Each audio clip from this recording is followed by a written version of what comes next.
क्या कोई देश सच में अपनी करेंसी को डॉलर के सामने बचा सकता है?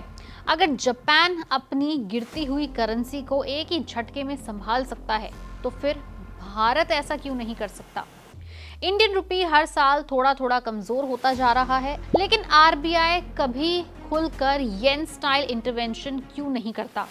क्या भारत के पास उतनी ताकत नहीं है, या फिर इसके पीछे कोई बड़ी इकोनॉमिक स्ट्रैटेजी छुपी है? बता दें कि इंडियन रुपी पिछले कुछ महीनों में कई बार अपने ऑल टाइम लो लेवल को पार करके एक नया लो लेवल बना चुका है अगेंस्ट यूएस डॉलर, लेकिन फिर भी हमारा देश, हमारी इकोनॉमी उसको बचाने में असफल रही। लेकिन दूसरी कंट्रीज ने इस तरह का एग्जाम्पल सेट किया कि अगर वो हम भी अपनाएं तो शायद इंडियन रुपये की भी वापस वैल्यू अगेंस्ट यूएस डॉलर बढ़ जाए।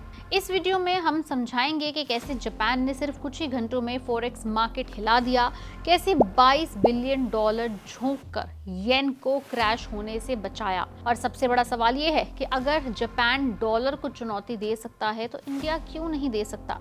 तो बता दें कि साल 2026 में ग्लोबल फॉरेक्स मार्केट में अचानक एक भूचाल आया।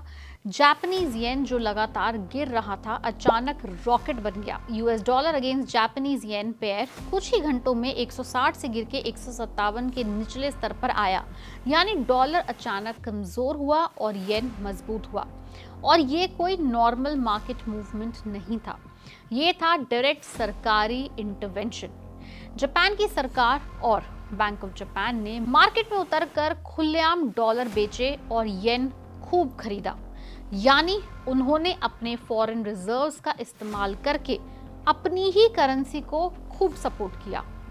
लेकिन सवाल है कि आखिर इतनी नौबत आई ही क्यों? दरअसल जापानीज येन पिछले कई महीनों से लगातार दबाव में था। साल 2024 में येन ऑलरेडी डॉलर के मुकाबले 10% से ज्यादा टूट चुका था, और जब यूएसडी अगेंस्ट जापानीज डॉलर 160 के लेवल तक पहुंचा तो जापान के लिए ये सिर्फ एक फॉरेक्स इशू नहीं रहा, ये एक पॉलिटिकल क्राइसिस भी बन गया। क्योंकि जापान एक इंपोर्ट डिपेंडेंट इकोनॉमी है, उसे एनर्जी इंपोर्ट करनी पड़ती है, फूड इंपोर्ट करना पड़ता है, रॉ मटेरियल्स इंपोर्ट करने पड़ते हैं, और जब करेंसी कमजोर होती है तो ये हम सब जानते हैं कि इंपोर्ट्स काफी महंगे हो जाते हैं। यानी जापान के लोगों के लिए पेट्रोल, इलेक्ट्रिसिटी, खाना, ऑलमोस्ट हर चीज महंगी हो सकती थी। इंपोर्टेड इन्फ्लेशन ने आम जनता की परचेजिंग पावर तोड़ दी भी शुरू कर दी थी। अब यहाँ एक इंटरेस्टिंग चीज समझिए कि normally weak currency export driven economies के लिए अच्छी मानी जाती है,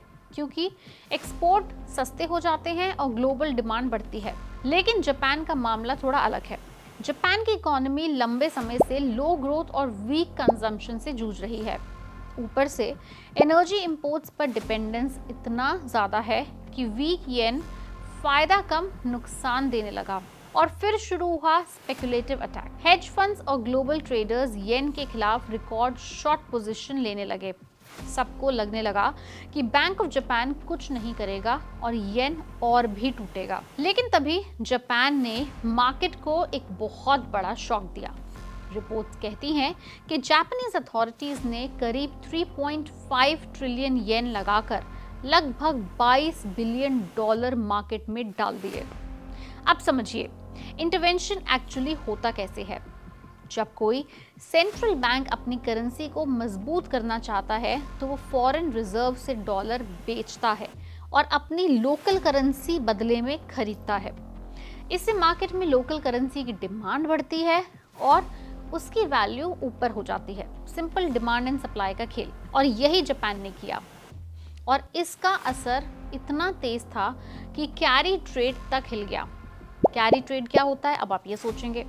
तो बता दें कि इन्वेस्टर्स जापान से सस्ते इंटरेस्ट रेट पर येन लोन में लेते थे और उस पैसे को यूएस बॉन्ड्स या हायर रिटर्न्स एसेट्स में इन्वेस्ट करते थे, क्योंकि जापान में इंटरेस्ट लगभग 0 से आसपास है। लेकिन जैसे ही येन मजबूत हुआ, अचानक इन्वेस्टर्स पैनिक में आ गए। अब उन्हें अपना बोरोड येन वापस खरीदना पड़ा, यानी शॉर्ट कवरिंग शुरू हो गई, और इसी जगह से येन की रैली और भी बढ़ गई।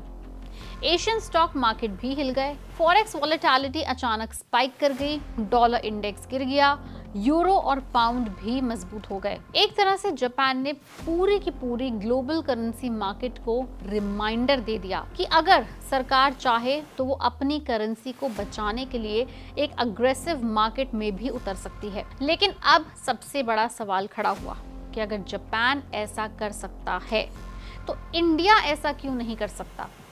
क्यों आरबीआई रुपए को अग्रेसिवली डिफेंड नहीं कर रहा? देखिए, भारत और जापान की सिचुएशंस बहुत अलग हैं। जापान के पास दुनिया का सबसे बड़ा फॉरेक्स रिजर्व में से एक है, और उससे भी बड़ी बात, Japan historically current account surplus economy भी रहा है। यानी जापान एक्सपोर्ट से लगातार डॉलर्स कमाता है। इंडिया का मामला इससे उल्टा है। भारत ऑयल इंपोर्ट करता है, हेवीली डिपेंडेंट है, हमारा ट्रेड डेफिसिट लगातार बढ़ता जा रहा है। यानी हम जितना एक्सपोर्ट करते हैं उससे ज्यादा हम इंपोर्ट करते हैं। इसलिए इंडिया के लिए परमानेंटली स्ट्रॉन्ग रुपी मेंटेन करना आसान बात नहीं है। दूसरी बड़ी बात, India intentionally control depreciation allow करता है। क्यों? क्योंकि थोड़ा कमजोर रुपी इंडियन एक्सपोर्ट्स को कंपेटिटिव बनाता है। IT sector, pharma, textile, manufacturing, इन सबको फायदा मिलता है। आरबीआई का फोकस यूजुअली रुपी को फिक्स करना नहीं होता, बल्कि एक्सेसिव वॉलेटिलिटी को रोकना होता है। यानी रिजर्व बैंक ऑफ इंडिया ये नहीं चाहता कि रुपी एकदम से क्रैश करे, लेकिन वो ये भी नहीं चाहता कि रिजर्व्स जलाकर आर्टिफिशियली स्ट्रॉन्ग करेंसी मेंटेन की जाए, जैसे जापान ने करी। और यही जापान और इंडिया की स्ट्रैटेजी में सबसे बड़ा फर्क है। जापान ने इंटरवेंशन इसलिए किया क्योंकि येन की गिरावट पॉलिटिकल इशू बन सकती थी, लेकिन इंडिया जनरली ग्रेजुअल डेप्रिसिएशन को टॉलरेट कर सकता है, उतनी ताकत रखता है। अब यहाँ एक और एंगल है, अगर कोई कंट्री बार बार इंटरवेंशन करे तो उसके फॉरेक्स रिजर्व तेजी से खत्म हो सकते हैं और मार्केट इवेंचुअली सेंट्रल बैंक को चैलेंज करने लगती है। हिस्ट्री में कई बार ऐसा हुआ भी है। इसलिए इंटरवेंशन तभी सक्सेसफुल माना जाता है जब मार्केट को लगे कि सेंट्रल बैंक के पास एनफ रिजर्व्स हैं और पॉलिसी क्रेडिबिलिटी है। जापान फिलहाल यही मैसेज देना चाहता है कि वो येन को अनकंट्रोल तरीके से गिरने नहीं देगा, लेकिन लॉन्ग टर्म में सिर्फ इंटरवेंशन काफी नहीं होते। अल्टीमेटली करेंसी स्ट्रेंथ डिपेंड करती है इंटरेस्ट रेट्स पर, इकोनॉमिक ग्रोथ पर, इन्फ्लेशन पर और ग्लोबल कॉन्फिडेंस पर। अगर United states interest rate high रहेंगे तो डॉलर नेचुरली स्ट्रॉन्ग होगा, और यही वजह है कि येन का फ्यूचर अभी भी काफ़ी अनसर्टन है। लेकिन एक बात यहाँ पे साफ है कि जापान ने दुनिया को दिखा दिया है कि करेंसी सिर्फ इकोनॉमिक्स नहीं, बल्कि जियोपॉलिटिक्स, पब्लिक सेंटिमेंट और नेशनल स्ट्रैटेजी का पूरा हिस्सा है। और शायद इसी वजह से आने वाले समय में एशिया के दूसरे सेंट्रल बैंक्स भी ज़्यादा अग्रेसिव दिखाई दें। अब सवाल आपसे है कि क्या इंडिया को भी रुपी को अग्रेसिवली डिफेंड करना चाहिए, या फिर कंट्रोल्ड वीक रुपी इंडिया की इकोनॉमी के लिए बेहतर है? आपका क्या मानना है? हमें नीचे कमेंट सेक्शन में लिख के ज़रूर बताएं।